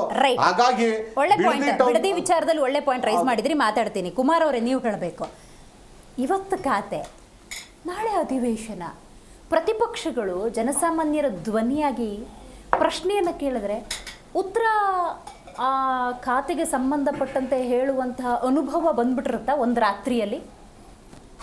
ನೋಡಿ, ನಾಳೆ 13ನೇ ತಾರೀಕು ಅಧಿವೇಶನ ಪ್ರಾರಂಭ ಆಗ್ತಿದೆ. ಮೊದಲನೇ ನಿಮಗೆಲ್ರಿಗೂ ತಿಳಿದಿರೋಂಗೆ, ಮಾಧ್ಯಮದವ್ರಿಗೆ ಮತ್ತು ನಮ್ಮೆಲ್ಲರಿಗೂ ರಾಜಕಾರಣಿಗಳಿಗೆ ತಿಳಿದಿರೋಂಗೆ, ಮೊದಲನೇ ದಿನದ ಅಧಿವೇಶನದಲ್ಲಿ ಏನೇನು ಕಲಾಪಗಳು ನಡೆಯುತ್ತೆ ಅನ್ನೋದು ತಮಗೆಲ್ರಿಗೂ ಗೊತ್ತಿದೆ.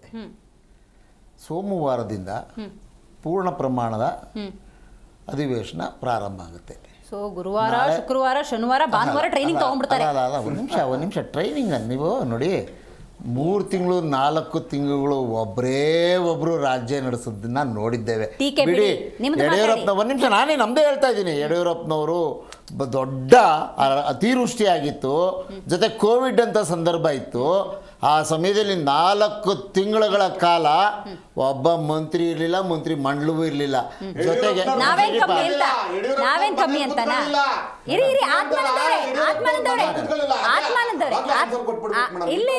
ಫಸ್ಟ್ ರಿಯಾಕ್ಷನ್ ಬಿಟ್ಬಿಡಿ. ಅಲ್ಲ, ಫಸ್ಟ್ ರಿಯಾಕ್ಷನ್ ಅಲೋ ಮಾಡಬೇಕು.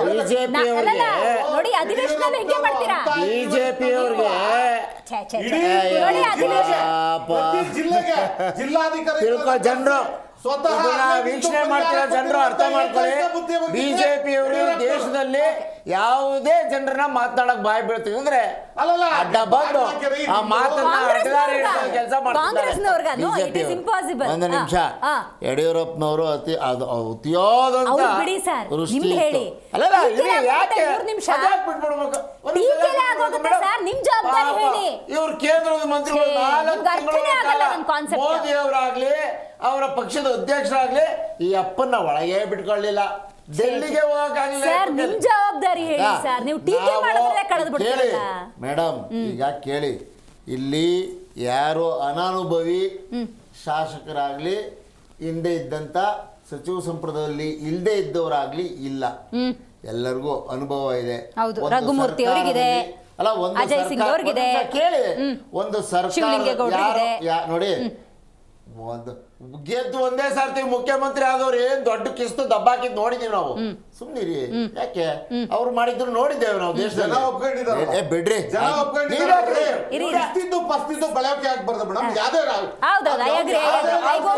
ಅವ್ರು ಕೊಸ್ತಿದ್ದು ನೋಡಿದೀವಿ ಅಂದ್ರೆ ಈ ಕಾಂಗ್ರೆಸ್ ಅವ್ರು ಕೊಸ್ತಿದ್ದು ನೋಡಿದೀವಿ. ಅವ್ರು ಕೊಸ್ತಿದ್ದು ಈ ಈ ತರದ ಲುಚ್ಚ ಮಾತುಗಳೇ ಬರೋದು ಕಾಂಗ್ರೆಸ್ನವ್ರ ಬಾಯಲ್ಲಿ. ಲುಚ್ಚ ಮಾತುಗಳೇ, ಕಿಸ್ತಿದ್ದು ಅಂದ್ರೇನು, ಕೊಸ್ತಿದ್ದು ಅಂದ್ರೇನು ಅರ್ಥ ಬೇಕಲ್ಲ. ಈ ಗ್ರಾಮೀಣ ಪ್ರದೇಶದ ಜನ ಏನ್ ಅನ್ಕೋಬೇಕು ಇವ್ರ ಬಗ್ಗೆ?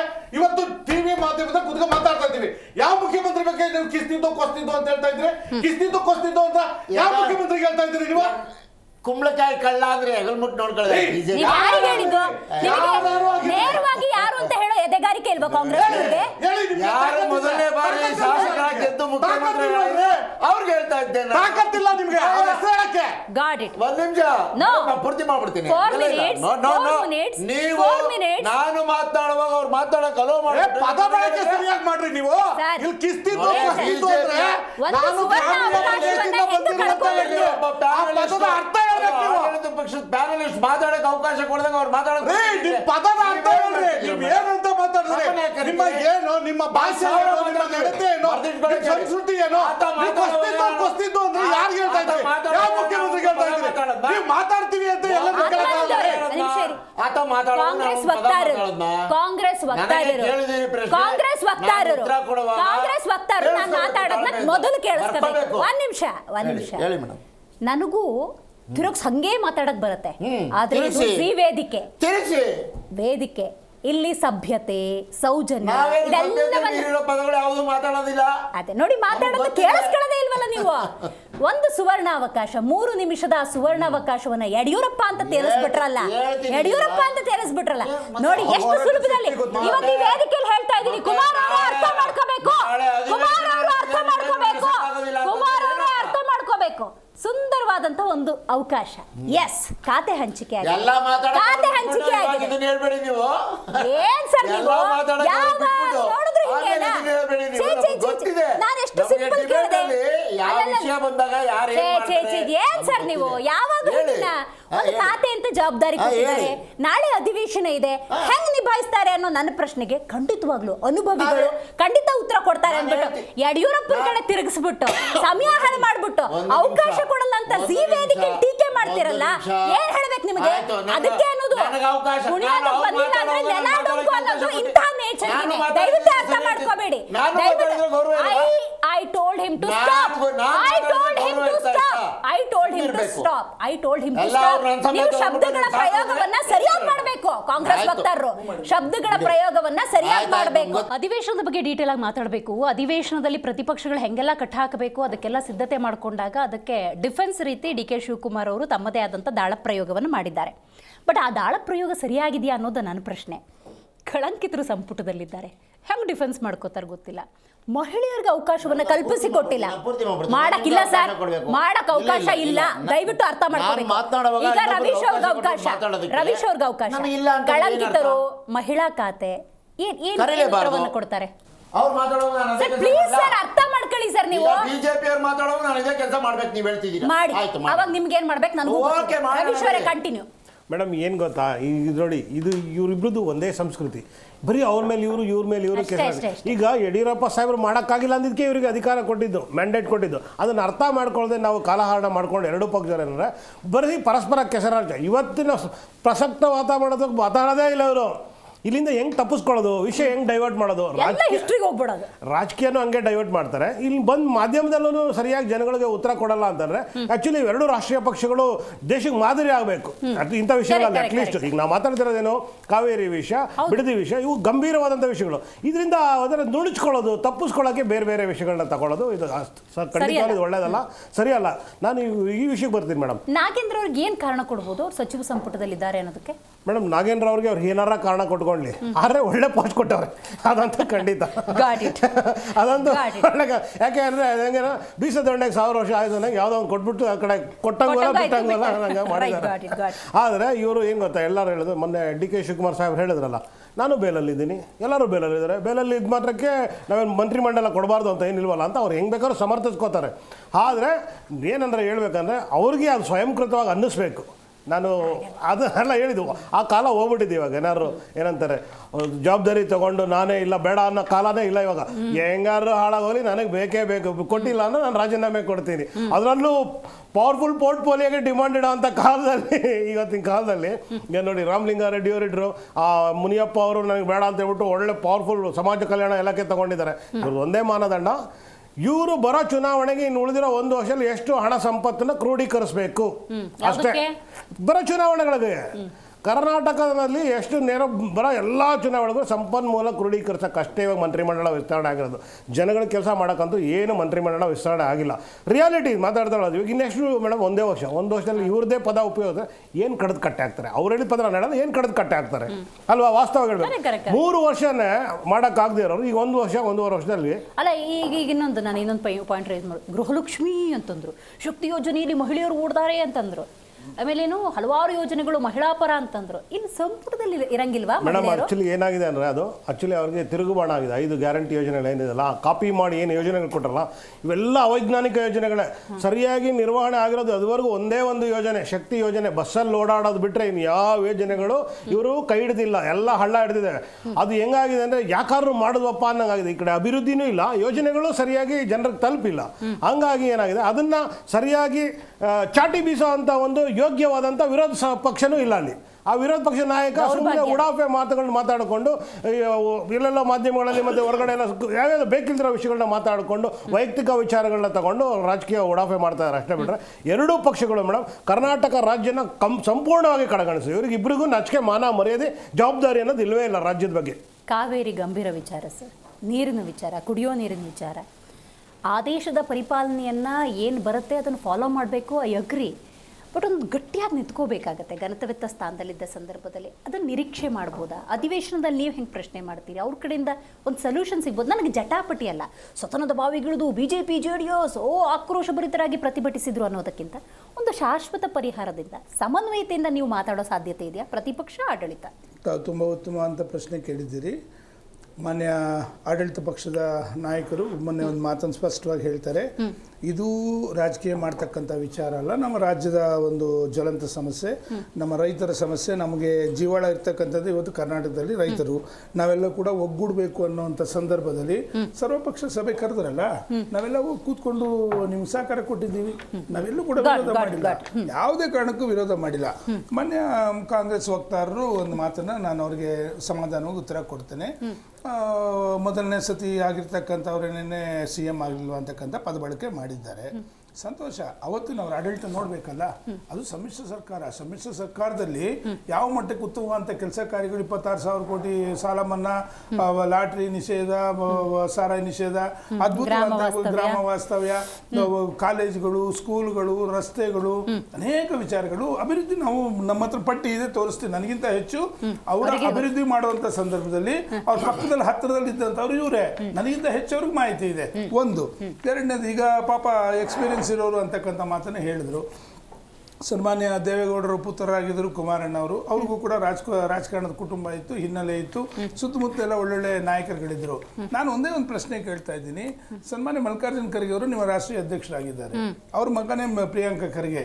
ಮೊನ್ನೆ ನಿಮಗೊಂದು ಖಾತೆ ಕೊಟ್ಟಂಥ ಗೃಹ ಖಾತೆ ಎಂಥ ಇಂಪಾರ್ಟೆಂಟ್ ಇದೆ ಕರ್ನಾಟಕ ರಾಜ್ಯದಲ್ಲಿ. ಏನೇನು ಕಾನೂನು ಸುವ್ಯವಸ್ಥೆ, ಜನಗಳಿಗೆ ನೀವು ಕೊಡಬೇಕಾಗಿರ್ತಕ್ಕಂಥ ಭರವಸೆಗಳು, ನಿಮ್ಮದೇ ಅಂತ ಸ್ವಂತ ಕ್ಷೇತ್ರ ಅಭಿವೃದ್ಧಿ ಆಗಿಲ್ಲ ಅಂತಕ್ಕಂಥದ್ದು ಒಂದಾದರೆ, ಎರಡನೇದು ನಿಮ್ಮ ಕ್ಷೇತ್ರದಲ್ಲಿರ್ತಕ್ಕಂಥ ಜೈಲಿಂದ ಖೈದಿಗಳು ಆರಾಮಾಗಿ ಏಣಿ ಹಾಕೊಂಡು ಎತ್ತೋಡೈತಾರೆ. ಹಾಗಾದರೆ ನೀವು ನಿಮ್ಮ ಸ್ವಂತ ಕ್ಷೇತ್ರದಲ್ಲಿ ನೀವು ಇದು ಮಾಡ್ಕೊಳಕ್ಕಾಗಿಲ್ಲ. ಒಂದು. ಎರಡನೇದು, ಸನ್ಮಾನ್ಯ ಬಾಲಕೃಷ್ಣ ಅವರು ಮತ್ತು ಮುಖ್ಯಮಂತ್ರಿಗಳು ಬಿಡದಿ ವಿಚಾರ ಇದ್ದಂಥ ಸಂದರ್ಭದಲ್ಲಿ ನಾವೊಂದು ಮಾತು ಹೇಳಿದ್ವಿ, ನೋಡಿ ಇವತ್ತು ಸಮಸ್ಯೆ ಇರ್ತಕ್ಕಂಥ ರೈತರದು, ವಿಧಾನಸೌಧದಲ್ಲ ಎಲ್ಲ ಮೂಲೆಯಲ್ಲಿ ಕರ್ಕೊಂಬರೋಂಥದ್ದಲ್ಲ, ರೈತರ ಮಧ್ಯಕ್ಕೆ ಹೋಗೋಣ, ಊರಿನ ರೈತರ ಮಧ್ಯಕ್ಕೆ ಮಾತಾಡೋಣ ಅಂತಕ್ಕಂಥ ಹೇಳಿದಕ್ಕೆ ಸನ್ಮಾನ್ಯ ಬಾಲಕೃಷ್ಣ ಅವರು ಮತ್ತೆ ಮುಖ್ಯಮಂತ್ರಿಗಳು ಸ್ಟೇಟ್ಮೆಂಟ್ ಕೊಡ್ತಾರೆ. ಜನಗಳ ಮಧ್ಯದಲ್ಲಿ ಹೋದಾಗ ಕಾನೂನು ಕೈಗೆ ಎತ್ಕೊಂಡ್ಬಿಟ್ಟು ಏನಾದರೂ ಆಗಬಾರ್ದಾದ್ರೆ ಸ್ವಂತ ಕ್ಷೇತ್ರ ನೀವು ಬರೋಕ್ಕಾಗ್ತಾ ಇಲ್ಲ. ಒಂದು ಮುಖ್ಯಮಂತ್ರಿಗಳು ಸ್ವಂತ ಕ್ಷೇತ್ರಕ್ಕೆ ಹೋಗೋಕ್ಕಾಗ್ತಾ ಇಲ್ಲ. ನೀವು ಯಾವ ರಾಜ್ಯ ಸರ್ಕಾರ 6 ಕೋಟಿ ಜನಕ್ಕೆ ನೀವೇನು ಇದು ಮಾಡ್ತೀರಾ, ಭರವಸೆ ಕೊಡ್ತೀರಾ? ನೋಡಿ, ಸಣ್ಣದಾಗಿ ನಾನು ಯಾಕೆ ವಿಷಯ ಪ್ರಬಲವಾಗಿ ಹೇಳ್ತೀನಿ, ರಾಮಲಿಂಗಾರೆಡ್ಡಿ ಅವರು ಎಷ್ಟು ಜನ ನುಡ್ಸ್ಕೊಂಡ್ಬಿಟ್ರು, ನನಗೆ ಅರಣ್ಯ ಕೊಟ್ಬಿಡಿ, ನನಗೆ ಬೇಡ, ನನಗೆ ನಿಭಾಯಿಸೋಕ್ಕಾಗೋದಿಲ್ಲ ಅಂತಕ್ಕಂಥದ್ದನ್ನು. ಮತ್ತೆ ನೀವು ಈಗ ಕಳಂಕಿತ ವಿಚಾರದಲ್ಲಿ ನಾನು ಮುಂದಕ್ಕೆ ಬರ್ತಾ ಇದ್ದೀನಿ. ಇವ್ರ ಮೇಲೆ ಯಾವುದು ನಮ್ಮ ಎಜುಕೇಷನ್ ಮಿನಿಸ್ಟರ್ ಮೇಲೆ ಎಷ್ಟು ಕಂಪ್ಲೇಂಟ್ಗಳಿತ್ತು, ಇವತ್ತು ಯಾಕೆ ಮತ್ತೆ ತಿರುಗಿ ಅವ್ರನ್ನ ಇದು ಮಾಡಿದ್ರಿ? ಕೆಲವು ಏನಾಗಿದೆ ಅಂತಂದರೆ, ನೀವಾಗಲೇ ನನ್ನ ಮಿತ್ರರು ನನ್ನ ಮಾತನ್ನು ಕೇಳ್ತೀನಿ, ನಾಗೇಂದ್ರ ವಿಷಯದಲ್ಲಿ ತಾವು ಕೇಳಿದ್ರಿ. ನಾಗೇಂದ್ರ ಅವರು ಇವತ್ತು ರಾಜ್ಯ ಸರ್ಕಾರವನ್ನು ಮತ್ತು ಕೇಂದ್ರದಲ್ಲಿರ್ತಕ್ಕಂಥ ನಾಯಕರನ್ನ ಬ್ಲ್ಯಾಕ್ ಮೇಲ್ ಮಾಡ್ತಾ ಇದ್ದಾರೆ. ನನಗೆ ನೀವೇನಾದರೂ ಸ್ಥಾನಮಾನ ಕೊಡಲಿಲ್ಲ ಅಂದರೆ ಇದು ಪಾಲು ಯಾರ್ಯಾರಿಗೆ ಹೋಗಿದೆ ಅಂತಕ್ಕಂಥ ಸ್ಪಷ್ಟವಾಗಿ ನಾನು ಬಹಿರಂಗವಾಗಿ ಹೇಳ್ತೀನಿ ಅಂತಕ್ಕಂಥ ವಾಲ್ಮೀಕಿ ಹಗರಣದ್ದು ಎಲ್ಲೆಲ್ಲಿ ಹೋಯ್ತು, ಯಾವ ಹೋಯ್ತು, ನೀವು ತೆಲಂಗಾಣದಲ್ಲಿ ಎಲ್ಲಿ ಯಾವ ಚುನಾವಣೆಗೆ ಹೋಯ್ತು ಅನ್ನೋ ಹಣ ಅಂತಕ್ಕಂಥದ್ದನ್ನ ಗಂಭೀರವಾಗಿ ಅಂತಕ್ಕಂಥದ್ದು ಇದು ಇಂಥದ್ದು. ಆಮೇಲೆ ನಾಳೆ ಇರ್ತಕ್ಕಂಥ ನೋಡಿ ಮೇಡಮ್, ನನಗೆ ಇವೆಲ್ಲ ಕೂಡ ಮಾಡ್ಕೊಳ್ಳೋರು ಇಷ್ಟ ಬಂದವ್ರನ್ನ, ಅದು ನನ್ನ ಪ್ರಶ್ನೆ ಇಲ್ಲ. ನಾಳೆ ಇರ್ತಕ್ಕಂಥ ನೆರೆ ಮತ್ತು ಬರ ಈ ಎರಡೂ ವಿಚಾರದಲ್ಲಿ ಅತಿ ಗಂಭೀರವಾಗಿ ನೀವು ಇವತ್ತಿನವರೆಗೂ ರೈತರ ಆತ್ಮಹತ್ಯೆ ಮಾಡ್ಕೊತಾ ಇದ್ದಾರೆ. ನೀವೇನಾದ್ರೂ ಹೋದ್ರ ಒಂದಿನ ಅವ್ರ ಬಾಗಿಲಿಗೆ ರೈತರ ಆತ್ಮಹತ್ಯೆ ಆಯ್ತು, ಯಾರಾದ್ರೂ ಹೋದ್ರ 5 ನಿಮಿಷ ಕೊಡೋಣ ಸರ್, ಮಾತಾಡ್ತೀನಿ ನಾನು. ರೈತರ ಆತ್ಮಹತ್ಯೆ ಮಾಡ್ಕೊತಾ ಇದ್ದಾರೆ, ಯಾರಾದ್ರೂ ನೀವು ಹೋದ್ರ, ಒಂದು ರೈತರ ಮನೆಗೆ ಹೋದ್ರ, ಹೋಗ್ಲಿಲ್ಲ, ಗುಳೆ ಹೋಗ್ತಾ ಇದ್ದಾರೆ, ನೀವೇನಾದ್ರು ಕಾಮಗಾರಿಗಳು ಕೊಡ್ತೀವಿ ಅಂತಂದ್ರೆ ಅಲ್ಲಿಗೇನಾದ್ರೂ ನೀವು ಹೋದ್ರ. ಇನ್ನು ಎಲ್ಲದಕ್ಕಿಂತ ಮುಖ್ಯವಾಗಿ ನೋಡಿ, ಇವತ್ತು ಯಾವೊಂದು ಬಿಡದಿ ವಿಚಾರದಲ್ಲಿ ಇಷ್ಟು ದೊಡ್ಡ ಮಟ್ಟದಲ್ಲಿ ಪ್ರೊಟೆಸ್ಟ್ ಮಾಡ್ತಾ ಇದ್ದೀವಿ, ಸನ್ಮಾನ್ಯ ದೇವೇಗೌಡರಂತವ್ರು ಬಂದು ನಿಂತ್ಕೊಂಡಿದ್ದಾರೆ. ಒಂದು ಮಾತು ನಿಮ್ಮ ಸರ್ಕಾರದ ವತಿಯಿಂದ ಬಂದು ಈ ಮಾತುಕತೆ ಕೂತ್ಕೊಳ್ಳೋಣ, ಇದು ಮಾಡಿಲ್ಲ ಅಂತ. ನಾಳೆ ಅಧಿವೇಶನ ಆಗತ್ತಾ? ಈ ಪ್ರಹಸನಗಳು ಯಾವ ತರ ಇರುತ್ತೆ ಅಂತ? ಅಲ್ಲ, ನಾಳೆ ಏನಾಗಲ್ಲ ಮೇಡಮ್. ನಾಳೆ ಇವರಿಗೆ ಇವತ್ತು 6 ಗಂಟೆಗೆ ಖಾತೆ ಹಂಚಿಕೆ ಆಗುತ್ತೆ, ನಾಳೆ 11 ಗಂಟೆಗೆ ಉತ್ತರ ಕೊಟ್ಬಿಡ್ತಾರೆ. ನಾಳೆ ರಾಜ್ಯಪಾಲರು ಬರ್ತಾರೆ, ಭಾಷಣ ಮಾಡ್ತಾರೆ, ಜಡ್ಜ್ ಮಾಡ್ತಾರೆ, ಹೋಗ್ತಾರೆ. ನಾಳಿದ್ದು ಒಂದಿನ ಸದನ ಆಗುತ್ತೆ. ಅದು ಏನಾಗುತ್ತೆ ಅನ್ನೋದನ್ನ ನೋಡೋಣ, ಕಾದ್ ನೋಡೋಣ. ಇವ್ರು ಯಾವ್ಯಾವ ರೀತಿ ಉತ್ತರ ಕೊಟ್ಟು ತಯಾರಾಗಿ ರಾತ್ರಿ ಅವ್ರು ಭಾಳ ನಿಪುಣರಿದ್ದಾರೆ. ಯಾರ್ಯಾರನ್ನ ರಿಸರ್ಚ್ ಪರ್ಸನರ್ನ ಕರ್ಕೊಬಂದು ಅವ್ರಿಗೆಲ್ಲ ಹೊಸಬ್ರಿಗೆ ಹಳಬ್ರಿಗೆ ಖಾತೆ ಬದಲಾವಣೆ ಮುಂಚೆನೆ ಪ್ರಶ್ನೆಗಳು ಹೋಗಿರುತ್ತೆ. ಹೌದು, ಆಯ್ತಾ? ಯಾರ್ಗ್ ಹೋಗ್ಬೇಕು, ಯಾವ ಇಲಾಖೆಗೆ? ನೀವು ಇಲಾಖೆಗೆ ಹೋಗಿರುತ್ತೆ ಪ್ರಶ್ನೆ, ಯಾರು ಅದಕ್ಕೆ ಉತ್ತರ ಕೊಡೋರು? ಇವತ್ತು ಅಡ್ಮಿಷನ್ ಆಗ್ಬಿಟ್ಟು ಕಾಲೇಜ್ಗೆ PUC ಇಂದ ಡಿಗ್ರಿಗೆ ಹೋದಂತ ಹುಡುಗನ್ಗೆ ಅಡ್ಮಿಷನ್ ಆದಕ್ಕೆ ಕ್ವಶನ್ ಪೇಪರ್ ಕೊಟ್ಟಂಗಿದು ಏನ್ ಉತ್ತರ ಬರೀತಾರೆ? ಯಾರಿಗೆ ಆನ್ಸರ್ ಮಾಡ್ತಾರೆ? ನಿಮ್ಗೆ ಯಾವ್ದಕ್ಕೂ ಆನ್ಸರ್ ಮಾಡಕ್ ಆಗಲ್ಲ. ಇದ್ರ ಎಲ್ಲಾ ಜವಾಬ್ದಾರಿ ಪ್ರಶ್ನೆ ಮಾಡೋರೇ ಇಲ್ವಲ್ಲ ಅಲ್ಲಿ ವಿರೋಧ ಪಕ್ಷ ಎಲ್ಲಿದೆ?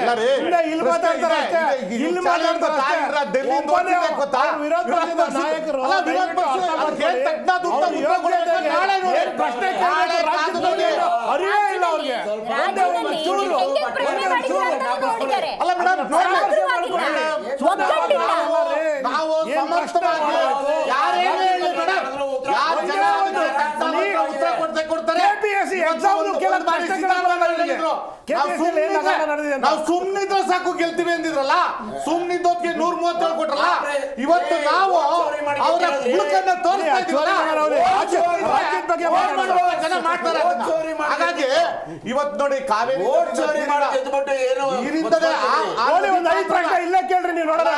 ನದಿ ಪಾತ್ರದಿಂದ 4 ಜನ ಮುಖ್ಯಮಂತ್ರಿಗಳು, SF ಕೃಷ್ಣ ಅವರು ಕೂಡ ಅಲ್ಲಿಂದಲೇ ಬಂದವರು, ಸಿದ್ದರಾಮಯ್ಯನವರು ಕೂಡ ಮೈಸೂರು ಭಾಗದಿಂದ ಬಂದವರು, ಕುಮಾರಸ್ವಾಮಿ ಕೂಡ 2 ಬಾರಿ ಮುಖ್ಯಮಂತ್ರಿ ಆಗಿದ್ರು ಕಾವೇರಿ ನದಿ ಪಾತ್ರದವರು, ಯಡಿಯೂರಪ್ಪನವರು ಕೂಡ ಅದೇ ಜಿಲ್ಲೆಯ ಮಗ. ಆದ್ರೆ ಶಿವಮೊಗ್ಗದಲ್ಲಿ ಅವರ ಕಾರ್ಯಕ್ಷೇತ್ರ ಇರ್ಬೋದು.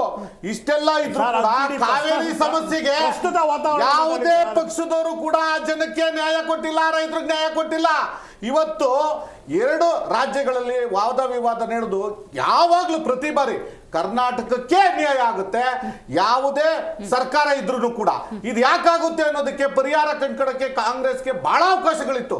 3 ಮುಖ್ಯಮಂತ್ರಿಗಳು ಅದೇ ತೀರದಲ್ಲಿದ್ದವರು. ಇವತ್ತು DK ಶಿವಕುಮಾರ್ ಅವರು ಕಾವೇರಿ ವಿಷಯ ಇದ್ದಾಗ, ಒಂದ್ ನಿಮಿಷ, ಕಾವೇರಿ ವಿಷಯ ಇದ್ದಾಗ ಡೆಲ್ಲಿಗೆ ಮಂತ್ರಿ ಯಾರು ಮಾಡ್ಬೇಕು ಅಂತ ಓಡಾಡಿದ್ರೆ ಕಾವೇರಿ ನೀರಿನ ಸಮಸ್ಯೆ ಬಗೆಹರಿಸಕ್ ಬರ್ಲಿಲ್ಲ ಅವರು. ಕಾವೇರಿ ನೀರಿನ ಸಮಸ್ಯೆ ಬಗೆಹರಿಸಕ್ ಬರ್ಲಿಲ್ಲ. ಇವತ್ತು ಬಿಡದಿ ಸಮಸ್ಯೆ ಇದೆ, 250 ಜನರನ್ನ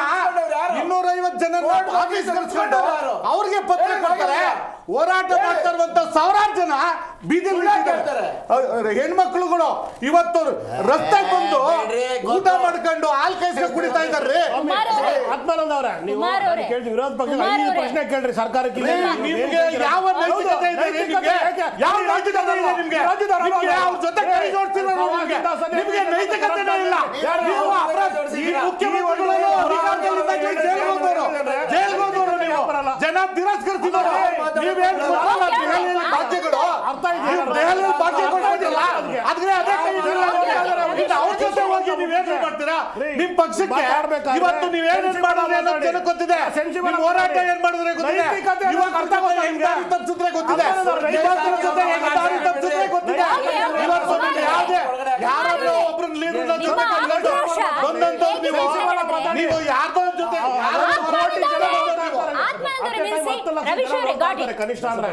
ನಿಮ್ಮ ಆಕ್ರೋಶ ಬದ್ಧತೆ ಎಷ್ಟಿದೆ ಅಂದ್ರೆ ಇನ್ನೊಂದು ವಾರದಲ್ಲಿ ಕಾವೇರಿ ಸಮಸ್ಯೆಗೆ ಶಾಶ್ವತ ಪರಿಹಾರ ಸಿಗುತ್ತೆ ಅನ್ನೋ ಮಟ್ಟಕ್ಕಿದೆ. ಆ ನಿರೀಕ್ಷೆ ಇಟ್ಕೋಬಹುದಾ? ಮೇಡಮ್ ನೋಡಿ ಮೇಡಮ್, ಇದು ಬ್ರಿಟಿಷರ ಕಾಲದಿಂದ ಪ್ರಾರಂಭ ಆದಂಥ ಸಮಸ್ಯೆ. ಮದ್ರಾಸ್ ಪ್ರೆಸಿಡೆನ್ಸಿ ಇದ್ದಾಗ ಯಾರ ಪರವಾಗಿ ಯಾರು ತನ್ನ ಇದು ಮಾಡಿ 50 ವರ್ಷಗಳಿಗೆ ಬೈಂಡಿಂಗ್ ಕೊಟ್ಟು ನಂತರ ಆಮೇಲೆ ಏನೇನಾಯಿತು ಅಂತ ಎಲ್ಲ ಕರ್ನಾಟಕದ ಜನತೆ ಗೊತ್ತಿದೆ. ನಾವು ಪದೇ ಪದೇ ಚರ್ಚೆ ಮಾಡಿದ್ದೇವೆ. ಈಗ CWRC ಮತ್ತು CWMA ಅದರ ಅಡಿಯಲ್ಲಿದೆ ಕಾವೇರಿ ನೀರಿನ ಹಂಚಿಕೆ ವಿಚಾರ. ಸುಪ್ರೀಂ ಕೋರ್ಟ್ಗೂ ಅರ್ಜಿ ಹಾಕಿದ್ದೇವೆ. 17ನೇ ತಾರೀಕು ಜಡ್ಜು ಸಿಟ್ಟಿಂಗ್ ಅರ್ಜಿ ಅವ್ರು ಹಾಕಿದ್ದಾರೆ, ನೀವು ಉತ್ತರ ಕೊಟ್ಟಿದ್ದೀರಿ. ನಾವು ಹಾಕಿದ್ದೀವಿ ಮತ್ತು ನಾವು ಅರ್ಜಿ ಹಾಕಿದ್ದೇವೆ. 17ನೇ ತಾರೀಕು ಸಿಟ್ಟಿಂಗ್ ಇದೆ. ಅಲ್ಲೇನು ಬರುತ್ತೆ ನೋಡೋಣ. ನಾವು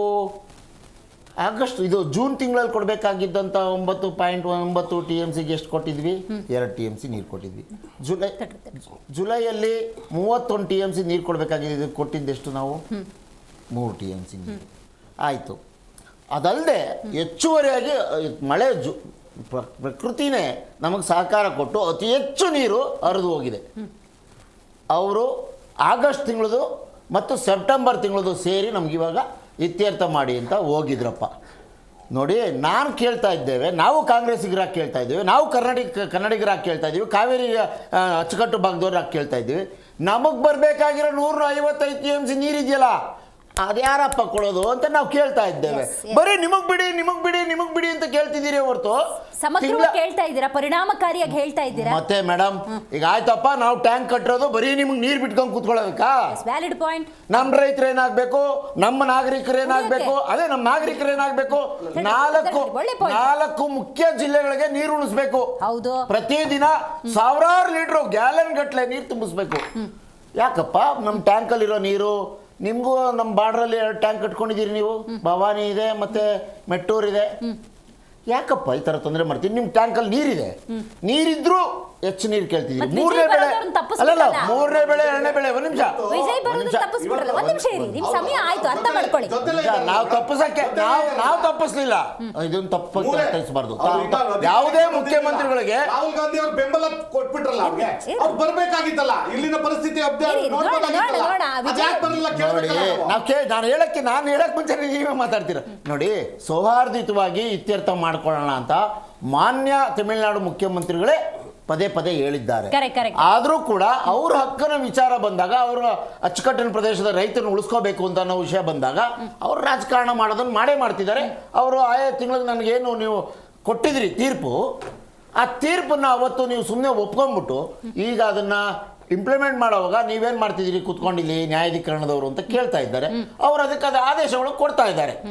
ಈಗ ಅತಿ ಹೆಚ್ಚು ಮಳೆ, ನಮ್ಮ ಪ್ರಶ್ನೆ ಕೂಡ ನಮ್ಮ ಪ್ರಶ್ನೆ ನಮ್ಗೆ ಹಂಚಿಕೆ ಆಗಿದೆಯಲ್ಲ, 270 TMC ನೀರು, ಅದನ್ನ ಯಾರಪ್ಪ ಕೊಡಿಸ್ತಾರೆ? ಈಗ ಆ ಪ್ರಶ್ನೆನ ನಾನು ಬಿಜೆಪಿ ಅವ್ರಿಗೆ ಕೇಳಕ್ಕಾಗಲ್ಲ. ನಾವು ಅದಕ್ಕೆ ಮೇಡಮ್ ನಾವು ಅದಕ್ಕೆ ಮೇಡಮ್ ಇದು ಬಹಳ ಮುಖ್ಯ.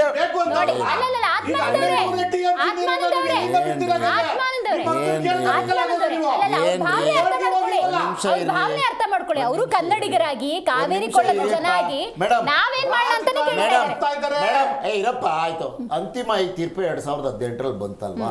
ನಮಗೆ 284 TMC, ಅವ್ರಿಗೆ 404 TMC ಕೊಡಬೇಕು. ಕೇರಳದವ್ರು 30, ಪಾಂಡಿಚೇರಿಗೆ 7 TMC. ಆಯ್ತು ಮೇಡಮ್, ಬಂದದ್ ನೀರೆಲ್ಲ ಯಾವಾಗ್ಲೂ ಸದಾ ಪ್ರಶ್ನೆ ಏನ್ ಗೊತ್ತಾ ನಮ್ದಿಲ್ಲಿ ಸ್ವಾಮಿ, ಹಿಂಗಾಗಿದೆ, ತೀರ್ಪು ಈ ತರ ಬಂದ್ಬಿಟ್ಟಿದೆ ನ್ಯಾಯಾಧೀಕರಣದ್ದು, ಪ್ರಧಾನಮಂತ್ರಿಗಳೇ ನೀವು ಮಧ್ಯಸ್ಥಿಕೆ ವಹಿಸಿ ಅಂತ ಹೇಳ್ತಾ ಇದ್ದೇವೆ.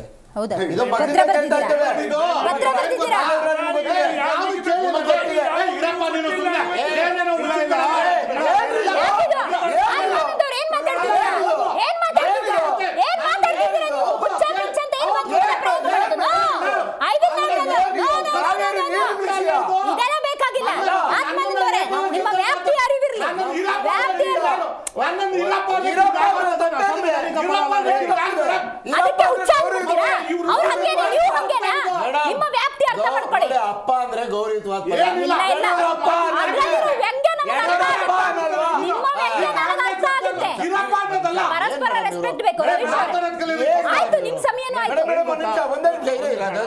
ಮುಗಿಸ್ಬಿಡ್ತೀವಿ ಮೇಡಮ್. ನಾವು ಕೇಳ್ತಾ ಇದೀವಿ, ಇಲ್ಲಿ ಕಿಚ್ಚಾಟ ಅರ್ಚಾಟ ಬೇಕಾಗಿಲ್ಲ. ಇವರು ನಮ್ಮ ರಾಜ್ಯದವರೇ, ಇವರು ನಮ್ಮ ರಾಜ್ಯದವರೇ, ಇವರು ನಮ್ಮ ರಾಜ್ಯದವರೇ. ನಮ್ಮ ರೈತರಿಗೆ, ನಮ್ಮ ನಾಗರಿಕರಿಗೆ ಕುಡಿಯೋ ನೀರಿನ ಜೊತೆಗೆ ನಮ್ಮ ಅಚ್ಚುಕಟ್ಟು ಪ್ರದೇಶದಲ್ಲಿ ನಾವು ಕಡಿಮೆ ಅಚ್ಚುಕಟ್ಟು ಪ್ರದೇಶ ಮಾಡ್ಕೊಂಡಿದ್ದೇವೆ, ಅವರು ಅತಿ ಹೆಚ್ಚು ಮಾಡ್ಕೊಂಡ್ಬಿಟ್ಟಿದ್ದಾರೆ. Right, sir, got it. ನಮಗೆ ಇದು ಈ ತರ ಆಗ್ತಾ ಇದೆ, ಪದೇ ಪದೇ ಆಗ್ತಾ ಇದೆ. ಮಳೆ ಬಂದಾಗ ಸರಿ ಇರುತ್ತೆ, ಆಯ್ತು. ಇಲ್ಲದೆ ಇದ್ದಾಗ ಈ ತರ ಆಗ್ತಿದೆ. ಈ ದೇಶದ ಪ್ರಧಾನಮಂತ್ರಿಗಳು ಲಿಖಿತ ಇವನ್ನ ರೂಪದಲ್ಲಿ ನೋಡ್ತಾ ಇದಾರೆ, ಅಲ್ಲಲ್ಲ ಬರ್ತಿಲ್ಲ. ನೋಡ್ತಾ ಇರ್ತಾರೆ. ಒಂದು ನಿಮಿಷ ಕೇಳಿ ಓ, ನೋಡಿ ಅರ್ಥ ಮಾಡ್ಕೋಬೇಕು. ನೋಡ್ತಾ ಇರ್ತಾರಲ್ವಾ, ಇರಪ್ಪ ಇದಕ್ಕೇನಾದ್ರು ಇತ್ಯರ್ಥ ಮಾಡೋಣ ಅಂತ ಒಂದು ಮಧ್ಯಸ್ಥಿಕೆ ವಹಿಸ್ಬೇಡ ಅವರು. ಸರ್ ಹಾಗೆ ಮಗು ಅಳದೆ ತಾಯಿನೇ ಹಾಲು ಕೊಡಲ್ಲ. What is this? ಬಾಂಗ್ಲಾದೇಶದ ಬಗ್ಗೆ ಮಾತಾಡೋಕ್ಕಾಗುತ್ತೆ. ನಿಮಗೆ ಕೇಳೋ ಪ್ರತಿಷ್ಠೆ, ಮಾತಾಡೋ ಪ್ರತಿಷ್ಠೆ.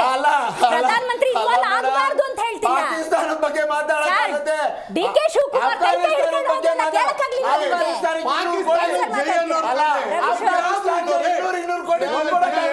ಇವ್ರದ್ದು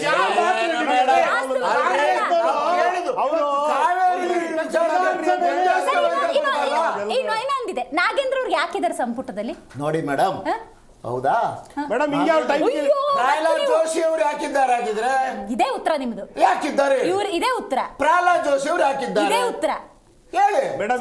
ಶೋಭಾ ಕರಂದ್ಲಾಜೆ ಅವ್ರು ಯಾಕಿದ್ದಾರೆ? ಅವ್ರು ಮಾಡಿದ್ದಾರೆ.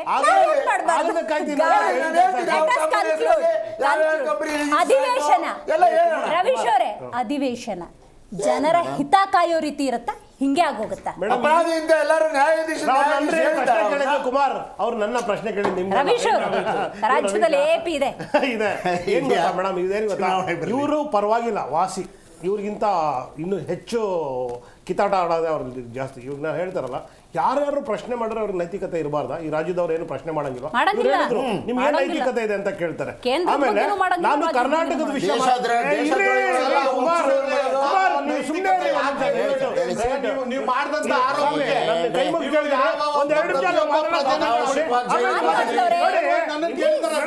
ಧೋರಣೆ ಹೆಂಗಿದೆ ಅಂದ್ರೆ, ಆಯ್ತು ನೀವೇ ಮಾತಾಡ್ರಪ್ಪ ನಮ್ಮ ಪರ. ನೀವ್ಯಾರು ಸರ್ಟಿಫಿಕೇಟ್ ಕೊಡಕ್? ನೀವ್ಯಾರು? ನೀವ್ಯಾರು?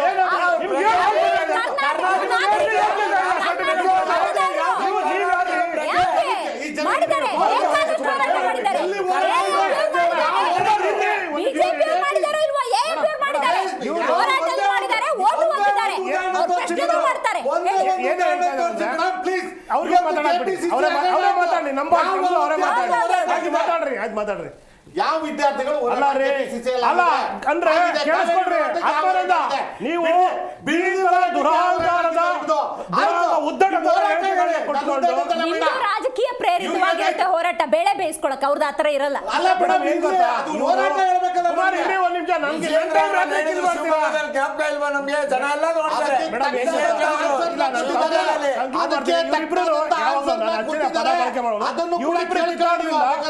ಕರ್ನಾಟಕದ ಜನತೆ ನಿಜವಾಗ್ಲೂ ಎಷ್ಟು ಸಂಕಷ್ಟದಲ್ಲಿದ್ದಾರೆ ಅದ್ರ ಬಗ್ಗೆ ಇವರಿಬ್ರಿಗೂ ನಾವೇನಾದ್ರು ಪ್ರಶ್ನೆ ಮಾಡಿದ್ರೆ ನೈತಿಕತೆ ಏನಿದೆ, ಮತ್ತೆ ರಾಷ್ಟ್ರದ್ರೋಹ ಆಗುತ್ತೆ. ರಾಷ್ಟ್ರದ್ರೋಹಿ ಪಟ್ಟ ಕೊಡಕ್ಕೆ ಈ ಅಯೋಗ್ಯ ಯಾರು?